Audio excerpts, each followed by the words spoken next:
আরে বাড়ির সামনে ফকিন্নির বাচ্চারা যে কি রাখে এসব থু। আরে আমার এত বড় সর্বনাশ কে করলো? সব খাবারগুলো তো নষ্ট হয়ে গেছে। আমি এখন কি করব? আমার খাবার কোথায়? তোমার কাছে তো কিছুই দেখছি না। স্যার, অনেক বড় সর্বনাশ হয়ে গেছে। কি হয়েছে? আমি খাবারগুলো নিয়ে এসে বাড়ির সামনে রেখেছিলাম, কে যেন ফেলে দিয়ে সব খাবার নষ্ট করে দিয়েছে। কি বলছো তুমি এসব? আমি বুঝতে পারছি আপনার অনেক বড় ক্ষতি করে ফেলেছি। আমার কাছে এই টাকাটাই আছে, আপনি এটা রাখুন। আরে কি করছো তুমি? রাখো এটা। তুমি তো আর ইচ্ছে করে করনি এসব। আমার কোনো টাকা লাগবে না, আমি আপনার অনেক বড় ক্ষতি করে দিলাম। আরে বাদ দাও, হতেই পারে এসব।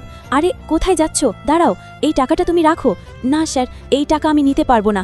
আরে নাও, আমি খুশি হয়ে তোমাকে দিচ্ছি। আর যাও, তুমি হাত মুখ ধুয়ে ফ্রেশ হও। এই নাও, এগুলো তোমার খাবার।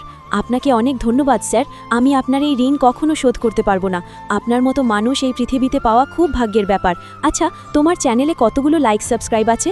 স্যার, আমি গরিব হওয়ায় আমার চ্যানেলে কেউ লাইক সাবস্ক্রাইব করে না। আজ থেকে সবাই তোমার চ্যানেলে লাইক এবং সাবস্ক্রাইব করে দেবে।